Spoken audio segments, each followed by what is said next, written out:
Halo semua, hari ini saya akan menyampaikan mengenai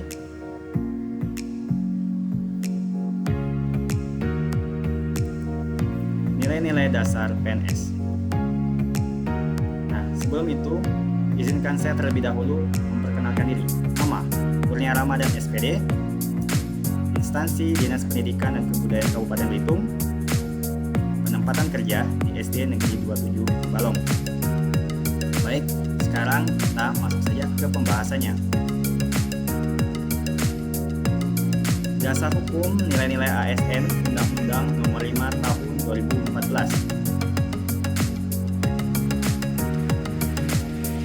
Di sini ada 3 hal poin penting, yaitu melaksanakan kebijakan publik yang dibuat oleh pejabat pembina kepegawaian sesuai dengan ketentuan peraturan undang-undang. Dengan undang-undang yang telah ditentukan, kita bisa melakukan kebijakan publik dengan baik, di mana sudah memiliki acuan dan aturan sehingga kita punya patokan yang jelas.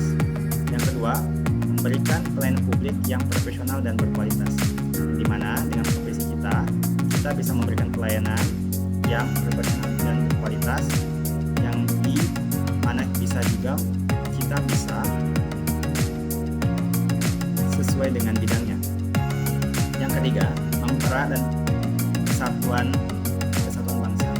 Karena kita di sini merupakan seorang public figure, kita juga harus bisa menyampaikan informasi yang benar sehingga tidak mengakibatkan kerusakan atau kehancuran suatu bangsa nantinya. Baik, sekarang kita masuk ke pembahasan berikutnya. Nilai-nilai dasar PNS. Apa saja nilai-nilai dasar PNS? Baik, di sini ada 5 hal, yaitu yang pertama, akuntabilitas, yang kedua, nasionalisme, yang ketiga, etika publik, yang keempat, komitmen mutu, yang kelima, anti korupsi, yang dimana biasanya disingkat dengan aneka. Baik, sekarang kita masuk ke akuntabilitas. Akuntabilitas, apa itu akuntabilitas? Akuntabilitas merujuk pada kewajiban setiap individu, kelompok atau institusi untuk memenuhi tanggung jawab yang menjadi amanahnya, yaitu menjamin terwujudnya nilai-nilai publik. Mana di akuntabilitas ini kita sudah memiliki tanggung jawab yang telah diamanahkan, maka kita harus bisa mempertanggungjawabkan itu. Lainnya, contoh penerapan. 1. Dapat menjadi contoh untuk orang lain. 2. Sesuai dalam berkata dan bertindak. Yang ketiga, mengetahui tanggung jawab dalam bekerja dan dapat mempertanggungjawabkan akan apa tugasnya. Baik, sekarang kita masuk ke berikutnya. Nasionalisme. Apa itu nasionalisme? Nasionalisme suatu sikap politik dari masyarakat suatu yang mempunyai kesamaan kebudayaan dan wilayah, serta kesamaan cita-cita dan tujuan.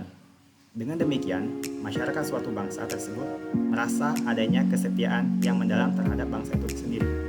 Nah, di sini nasionalisme itu bisa kita artikan juga dengan artinya cinta dengan tanah air secara wajar. Nah, contoh penerapannya yaitu 1. Dapat mengamalkan nilai-nilai Pancasila dalam kehidupan sehari-hari. Nah, di sini kita mengetahui bahwa dalam Pancasila itu ada 5. Dari hal itu, kita bisa melakukan menerapkan nilai-nilainya itu dengan baik.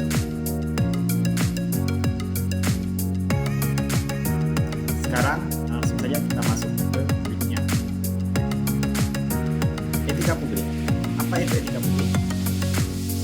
Etika publik adalah refleksi tentang standar atau norma yang menentukan baik buruk, benar, salah, perilaku, tindakan, dan keputusan, dan mengarah kebijakan publik dalam rangka menjalankan tanggung jawab pelayanan publik.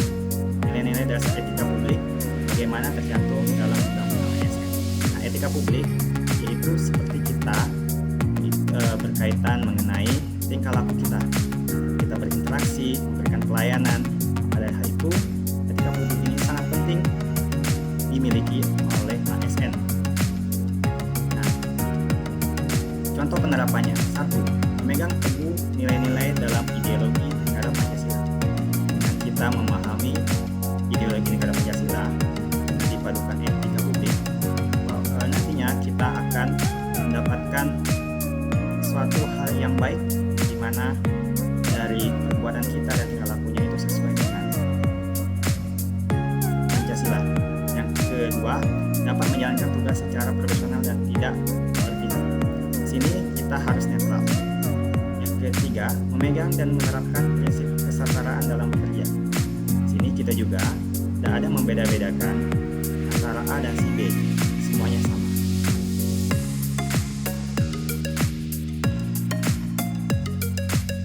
Baik, sekarang kita masuk ke pembahasan berikutnya.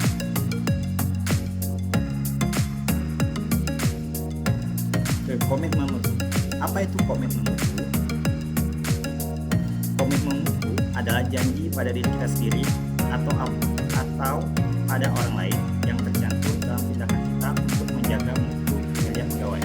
Nah, komitmen mutu ini biasanya kita bisa lebih inovatif, efisien, dan juga kita bisa melakukan dengan baik dalam pekerjaan kita.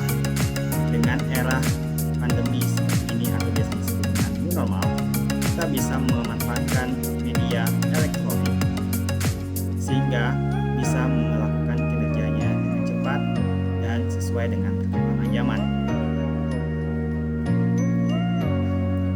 Nah, contoh penerapannya lebih efektif, efisien, inovatif, dan berinovasi mutu dalam menjalankan profesinya.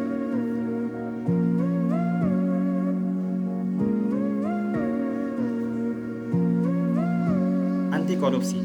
Apa itu anti korupsi?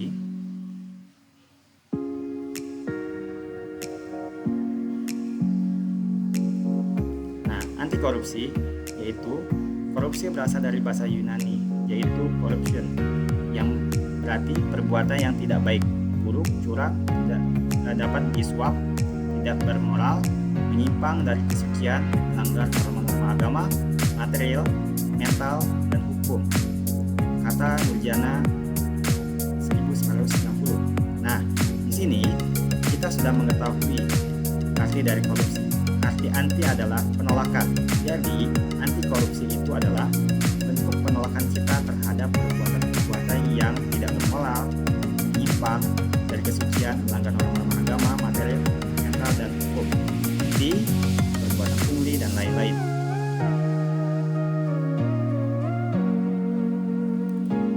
Contoh penerapan yaitu pertama, memperbaiki sistem dan SDM untuk mencegah korupsi. Dari sini kita bisa melakukan dari lini yang terkecil dulu, yaitu dengan diri kita sendiri. Yang kedua, memberikan edukasi tentang bahaya korupsi. Kita bisa memberikan informasi mengenai bahaya korupsi ini dengan orang-orang terdekat kita, di mana persyaratannya itu ada satu, yaitu kita harus bisa menerapkan di diri kita sendiri, sehingga nanti bisa memberikan edukasi kepada orang lain.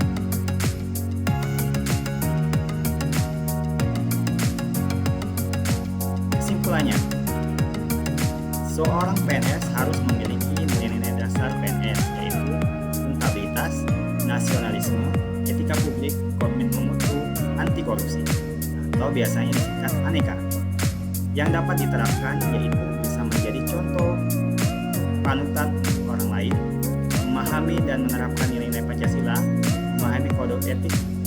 Seorang PNS dapat bekerja secara efektif, efisien, dan inovatif, dan menjauhi perilaku korupsi.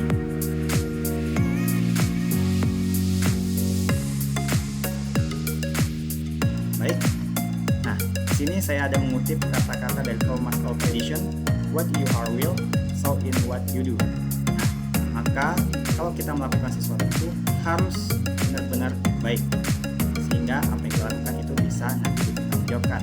Oke, itu saja yang bisa saya sampaikan. Terima kasih.